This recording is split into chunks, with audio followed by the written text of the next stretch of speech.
کہ جس میں لوگوں کے لیے ہدایت ہے، جو لوگوں کے لیے ہدایت ہے۔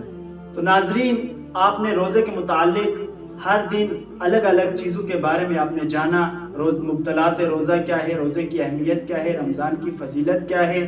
تو ناظرین، آج کا جو ہمارا ٹاپک ہے وہ ہے مکروہات روزہ، یعنی روزے میں کن کن چیزوں کا انجام دینا مکروہ ہے۔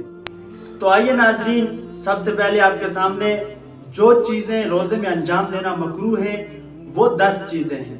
ان میں سے آپ کے سامنے ہر ایک چیز کو بیان کیا جائے گا، جہاں پر اس کی تفصیل کی ضرورت ہوگی وہاں پر تفصیل بھی بیان کی جائے گی۔ سب سے پہلے روزے کی حالت میں آنکھ میں سرما لگانا اور آنکھ میں دوائی ڈالنا کہ جس کا مزہ حلق تک پہنچ جائے، یہ روزے کی حالت میں کرنا مکروہ ہے۔ اس سے روزہ باطل نہیں ہوگا بلکہ یہ مکروہات روزہ میں سے ہے۔ دوسرا، ہر ایسا کام کرنا، ہر وہ کام کرنا کہ جو انسان کے لیے جسم کی کمزوری کا باعث بنے، مثال کے طور پر جیسے حمام میں۔ نمبر 3، ناک سے ناس کا کھینچنا، یعنی کہ جس کو نسوار بولتے ہیں، اس کا ناک سے کھینچنا اس شرط کے ساتھ کہ یہ علم ہو کہ یہ حلق تک نہیں جائے۔ اگر منہ میں ڈالیں گے تو روزہ اگر حلق تک پہنچ جائے تو جائز نہیں ہے، یعنی یہ نسوار کا اگر کھینچنا آپ کے حلق تک پہنچ جائے تو جائز نہیں ہے، لیکن اگر حلق تک نہ پہنچے یہ شرط ہے تو ایسا جائز نہیں ہے، یعنی کہ ایسے روزہ باطل ہو سکتا ہے۔ جائز نہیں یعنی ہاں روزہ باطل ہو سکتا ہے، اگر حلق تک پہنچ جائے تو روزہ باطل ہو سکتا ہے۔ اور چوتھی چیز ہے کہ ہر وہ چیز گھاس پھوس یا جڑی بوٹی کی جو خوشبودار ہو اس کو سونگھنا، یعنی ہماری طرف تو ہوتے ہیں گھاس وغیرہ، تو ان گھاس کا سونگھنا، اس جڑی بوٹی کا سونگھنا کہ جو خوشبودار ہو، اور عطر وغیرہ یہ پرفیوم اس سے استثناء ہے، یعنی الگ ہے۔ جی۔ 5واں، عورت کا پانی میں بیٹھنا، یہ بھی مکروہات روزہ میں سے ہے۔ 6، شفاف استعمال کرنا، یعنی کسی خشک چیز سے اینما لینا، یعنی کہ اس کی تفصیل یہ ہے کہ اگر کسی کو قبض ہو جائے تو وہ کسی ایسی خشک چیز کا پاخانے کے راستے سے استعمال کرے کہ جس کی وجہ سے اس کی قبض ٹوٹ جائے، تو وہ مکروہ ہے، روزے کی حالت میں ایسا کرنا مکروہ ہے۔ 7واں، جو لباس انسان نے پہنا ہے اس لباس کو تر کرنا پانی کے ذریعے سے، تو یہ روزے کی حالت میں ایسا کرنا مکروہ ہے۔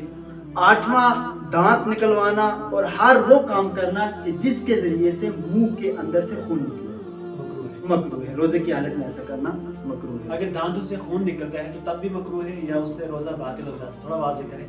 یعنی ہر ایسا کام کرنا کہ جس کے وجہ سے منہ کے اندر سے خون نکلے، اس میں یہ پیا جائے گا کہ دانت سے خون نکل رہا ہے۔ بے اختیاری حالت میں خون آتا ہے، بے اختیاری حالت میں اگر آ جائے تو کوئی حرج نہیں ہے، لیکن اگر جان بوجھ کر انسان کرے یا کچھ ایسا کام کرے کہ جس کی وجہ سے منہ کے اندر سے خون نکلے تو یہ کرنا مکروہ ہے۔ 9واں، تر لکڑی سے مسواک کرنا، یعنی اگر آپ روزے کی حالت میں ہیں تو آپ گیلی لکڑی سے مسواک کریں گے تو یہ مکروہ ہے، لیکن اگر سوکھی لکڑی کا استعمال کریں گے تو وہ مستحب ہے، آپ سوکھی لکڑی سے مسواک کر سکتے ہیں۔ اور 10واں، بلا وجہ پانی یا کسی سیال چیز کا منہ میں ڈالنا، یہ بھی مکروہات روزہ میں سے ہے۔ جیسے کہ ہمارے یہاں ہوتا ہے کہ زیادہ روزہ لگ گیا تو کلی کر لی، تو یہ مکروہات روزہ میں سے ہے، ایسا نہیں کرنا چاہیے۔ ناظرین، یہ تھے سید عباس حسین کاظمی صاحب جو ہمیں یہ بتا رہے تھے کہ روزہ کن کن چیزوں سے مکروہ ہو جاتا ہے، یعنی روزے میں کچھ ایسے امور ہیں کہ جن کا انجام دینا روزے کو مکروہ کر دیتا ہے۔ تو ناظرین، ایک بات کا اور خیال رہے، چونکہ ہم سب جانتے ہیں کہ پوری دنیا میں کرونا کا قہر برپا ہے، اور اس سلسلے میں ہمیں اور ہمارا اسلامی اور سماجی فریضہ یہ بنتا ہے کہ ہم اپنے ارد گرد دیکھیں کہ کون سے ایسے لوگ ہیں کہ جو دن میں محنت و مشقت سے کماتے ہیں، اس کے بعد رات کو کھاتے ہیں۔ تو ایسی صورتحال میں ان لوگوں کے لیے آج کا اپنے یعنی زندگی کے روزمرہ کے امور کا انجام نہیں کرنا بہت مشکل ہوگا، لہٰذا اس سلسلے میں ہمیں یہ کوشش کرنی چاہیے کہ ہم لوگوں کا خاص خیال رکھیں، جو بھی ثروت مند لوگ ہیں یا جو بھی خیرات و برکت کے خواہاں ہیں تو ایسے لوگوں کی مدد کیجیے، اور ساتھ ہی ساتھ اس وبا اور قہر سے بچنے کے لیے ہمیں ائمہ معصومین علیہ السلام سے توسل کرنا چاہیے، خصوصاً اپنے وقت کے امام کے خدمت میں ان کا جدہ کا واسطہ دے کر اس قہر کے خاتمے کے لیے توسل کرنی چاہیے۔ تو ناظرین، اگر آپ کو مزید کوئی سوال ہمیں کرنا ہے تو نیچے دیے کے نمبرات پر ہم سے رابطہ کر سکتا ہے۔ کل آپ کی خدمت میں پھر سے حاضر ہوں گے، تب تک کے لیے خدا حافظ۔